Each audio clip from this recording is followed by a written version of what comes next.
it's very clear that there are different kinds of nationalism. I mean, if we go, let's begin as far away from England as possible in the British Isles. Let's go to Scotland, let's go to Wales. We'll ignore Northern Ireland for the moment. If you go to the Celtic fringe, surely you have an absolutely standard European style nationalism. You've got national music, you've got a national poet, you've got national dress.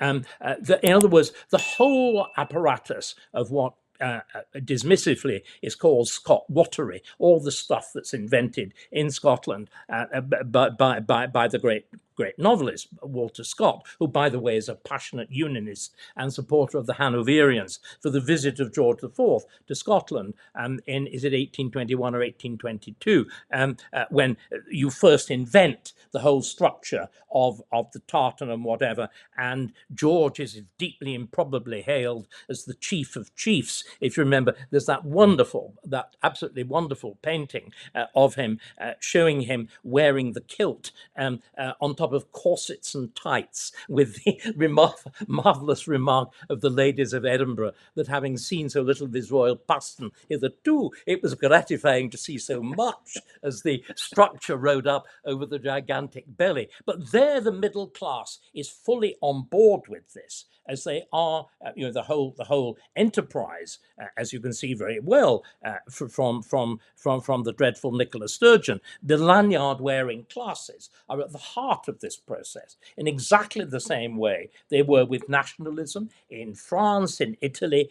If you look at what goes on in the 19th century with Verdi at the heart of this process, Britain is different, isn't it? Sorry, England is different, because we had great nation nationalism. I don't know whether you remember, it's one of the quotes I'm always fondest of. H.G. Wells, the ultra-progressivist, Fabian, socialist, all the things that you expect, powerful eugenicist and all the rest of it, closely associated with the founding of LSE. He says something really interesting on this. It's the proudest boast of an Englishman that he has no national dress. Yeah. In other words, we don't have this apparatus. Actually, we do, because neither of us is wearing it. But if we were wearing a Savile Row suit, that's English national dress, invented in the early 19th century for the upper classes to wear, as opposed to the ridiculous silk, velvet, embroidered, gold-threaded stuff of the French, the habillé, and it's modelled on hunting dress, so you can actually wear it outside. I mean, French court dress you couldn't wear outside. So we invented all of these things, but because it's like our language, because they're so ubiquitous, we take it's ubiquitous. It's the great problem of the universalism of the triumph of English and England, because we invented the modern world. I just wanted to ask you a question about the way the lanyard classes in Scotland and Wales and elsewhere seem to have bought in to a lot of this. Might it be that it reflects the fact that public spending in Scotland and Wales and Ireland is astronomically high, and so many of the lanyard-wearing classes, like the leaders of Tendring District Council in Essex, earn a living through the public sector. Absolutely. And therefore they know which side their bread is buttered. That is why they are fundamentally loyal to this ideology. I'm sure that's right. But again, but what I think is particularly striking, it's both self-interested,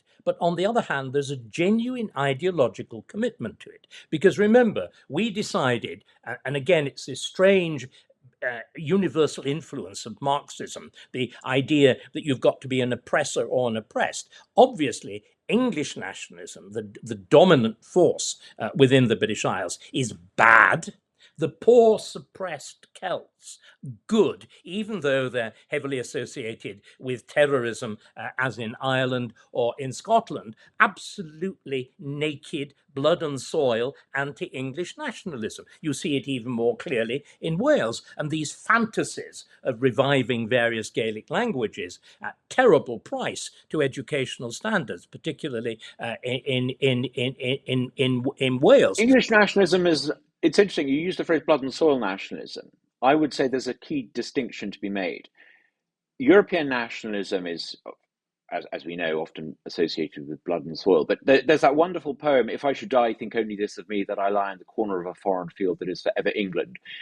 Is that not an expression in that line of verse, this idea that England is more than blood and soil? There's something more transcendent at the corner of a foreign field that is forever England. It's exactly the point that I was making about a great nation nationalism.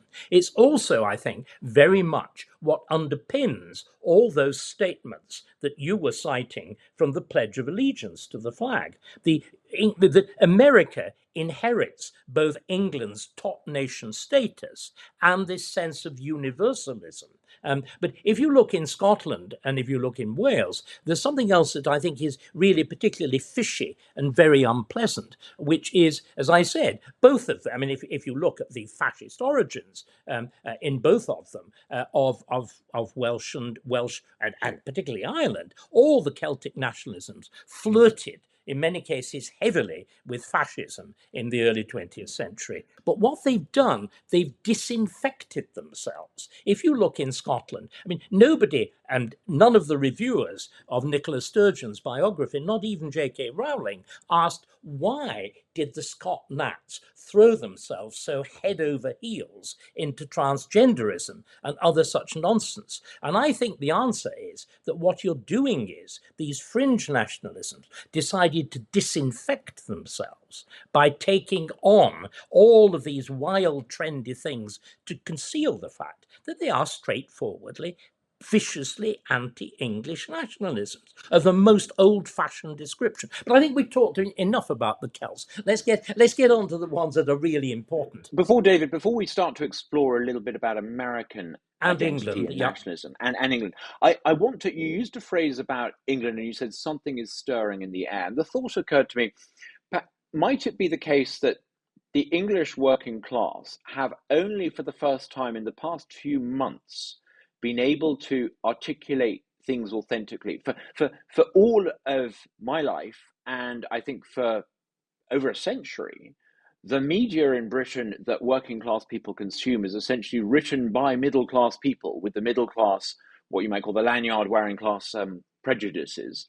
I was very struck once by when I was writing for the Sun, I think, dealing with former public school boys who were sort of basically working at the Sun. What's happened, perhaps the reason why something is stirring amongst the English working classes, is because for the first time ever, perhaps, they have a medium of communicating as to what's going on in their world that is not filtered through the prism of the lanyard-wearing classes. Thanks above all to an American. Thanks above all to Elon Musk. It's literally only happened in the past few months since Musk took over Twitter. Up until then, even so-called working class newspapers like The Sun and The Mirror and The Mail were The Mirror in particular is totally bought into this stuff. I think maybe that explains what is going on. And you said there's something in the air. The great revolutionary movements in history are usually preceded by a change in the means of communication. And I think we're seeing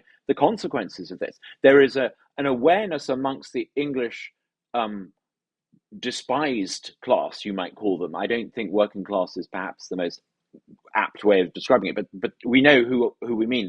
The ordinary Brits, the white van man Brit, has had enough, and finally he has the means to connect with other people who think and see the world the way he does, and he's waking up to the fact that if he works collaboratively with others like him, he is unstoppable and incredibly powerful. And I think the British state is actually quite alarmed by this change, and they should be alarmed by it. They have lost legitimacy in the eyes of those people, and I don't think they will get it back.